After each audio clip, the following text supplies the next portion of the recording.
Good morning, one and all. In this video, we will start new chapter from your curriculum that is about ADO.NET. So here we will discuss that how exactly ASP.NET will be interconnected with ADO.NET to access the database to interact with the database. So ADO.NET, it is used to interact with the database, and it is one of the technology used for .NET platform. There are different points we are going to learn in this chapter, that is about what is a connection object, command object, what is a data set and data reader objects classes, how to use this data set and data reader, then what is the data table, data row. Then we will use web.config file to make a configuration, make a connection string that is used to access a database throughout the application. So here in that point of view, we will learn how to configure web.config file while handling a database. Then we will study how to bind the data with the data grid.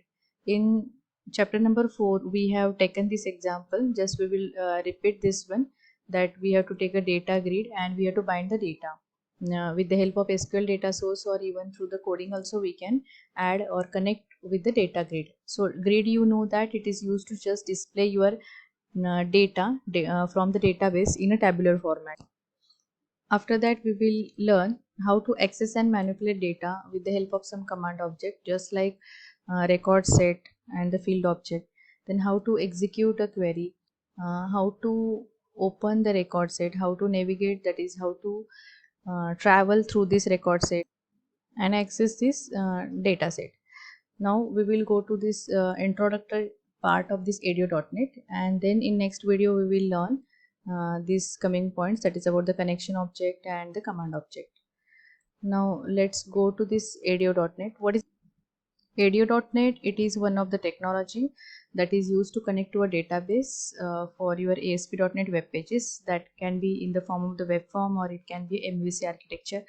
Now the ADO, it stands for, it stands for ActiveX Data Object, and it is supporting for the .NET platform.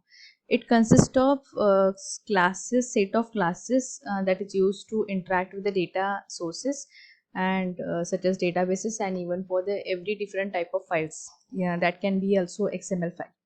Now this set of classes, for example, one, it is for making the connection, that is a connection, making connection object. After making connection, we have to execute the query. So we require some data set, data reader, data adapter classes, as well as we require some command object. So all these set of classes which require to interact with the databases are included in this ADO.NET package. Now this ADO.NET, it is applicable not only for the web application, but you can use it for the console application, you can use it for the Windows application.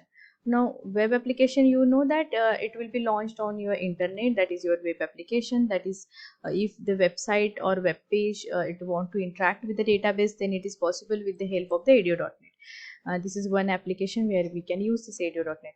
Another one, console application, that you have written a program and that you are executing from the command prompt, and then you want to access the database, then that is also possible with the help of this console application. Third one, Windows application, that you have made one Windows form with the help of C# or with the help of VB.NET, and then you want to interact this particular web window form to the back end of the database for or handling only on the standalone machine, then that is also possible. So this web application, that through the network you can access your database, and console application and the window application, that will be run on a standalone machine where the database is also present on that particular same machine. Only the console means through the command prompt you are executing that application, and in the Windows, that through the GUI, graphical user interface, the user it is interacting with that particular application along with the database. So for all these types of applications, it is supported by the ADO.NET. Now this ADO.NET supports two type of architecture.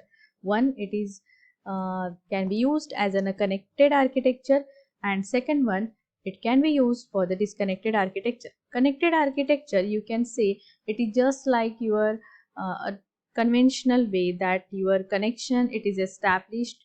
After establishing connection, that connection will be open to the database, and after that you have to perform the operations After completion of the operation, then close the connection.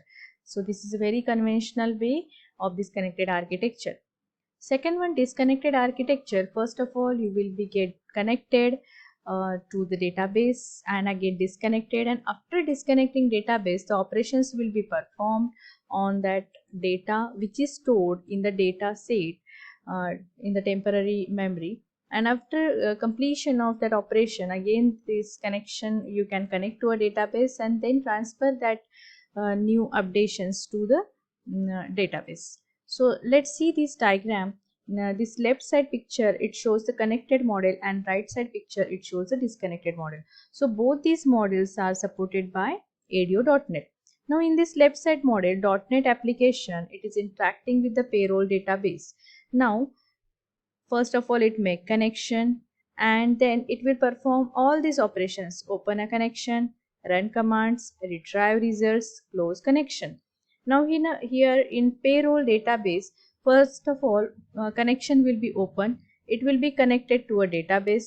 Now you can access the data after making connection, then run the command. Different commands you can run. Now which are the different commands we are running? For example, selecting some data from the database and displaying in the form of the table, that is one of the command. Then second, suppose you want to update some data from the database, from the payroll, then you can update it. Suppose you want to delete some content, suppose you want to insert some content. So these are some commands from with the help of your SQL query that you can execute these commands, then retrieve the result, store this result into this payroll database, display to the users, and then close the connection. After closing the connection, you cannot make any changes to the database, or even you cannot perform any kind of operation. This is a connected model. Second type of model, it is a disconnected model. Now in this disconnected model, you can see .NET application, it is connected to one of the database, that is an order processing database. This is just a name of the database. Now let's read these instructions. 1. Open connection. Second, retrieve the data at the client side. So the data which required for the operation, that will be transferred to the client side. After that, close the connection. Now see here. After opening a connection, take a data from the database, transfer to the client side, close the connection. Then manipulate the data, means manipulate these operations, that is a command that you want to execute on that data which is stored in the data set, in the form of the data set, into the memory of client. After completion of the operation, then again open the connection, update the table, and then close the connection. So here in the second model, advantage is that no need of 24/7 that connection is required. Make a connection, take a data, close the connection, perform the operation, and when you require to connect to a database for updation of the data, then again open a connection and then close the connection. So second model, it is an efficient, you can say, disconnected model. So these both types, both architectures are supported by ADO.NET. Now let's learn some libraries of ADO.NET. Now here .NET application, just we have seen, it is supported for web application, it supports for Windows application, also it supports for the console application or even for the any other. Now here ADO.NET are the set of the classes. Now which are the set of the classes? It depends on which data provider, which databases you are connected. For example, databases you are connected to the SQL server, or you are connected to the Oracle or OLEDB or ODBC. Depends on that, these are the different classes are stored. These are the predefined classes, packages are included in this ADO.NET. If you are connected to SQL server, then their name of that particular package will be class will be system.data.sql client namespace. Now for the Oracle, there will be system.data.oracle client. This package we have to import for Oracle. For OLEDB, system.data.oledb, and for ODBC connection, system.data.odbc. These four connections we have to these four packages we have to import while writing the code with the help of this ADO.NET if we are connecting to the respective databases. In this different packages, there are the common classes. just as a connection, command, data reader and data adapter and data set is important one. Now this connection, command, data reader, data adapter, just we have to append the name of that provider. If it is an SQL server, what you will write? SQL connection. If it is an Oracle server, what you will write? Oracle connection, and so on. Same for the command, SQL command, data reader, SQL reader, adapter, SQL adapter. If it is Oracle, then Oracle adapter, Oracle dataset. In that way, only its classes name will get changed as per the databases. But the important thing you should note that ADO.NET requires these kind of packages first of all to be imported, and then this will be recognized in the form of the classes when you will use to make a connection and use to run the commands. Which are the important classes in ADO.NET? Just we have seen connection class, command class, data reader, data adapter, data set. Connection class making the connection, commands to run the commands. It will store the commands, for example selection command, updation command, insertion command, deletion command. So these are the different commands are stored in this command class. We have to create the object. Data reader, it will read the data from your database. Data adapter, you want to change the database, the data adapter class will use. Then data set, just we have seen for the disconnected architecture, your database or some data will be stored temporarily with the help of the dataset class.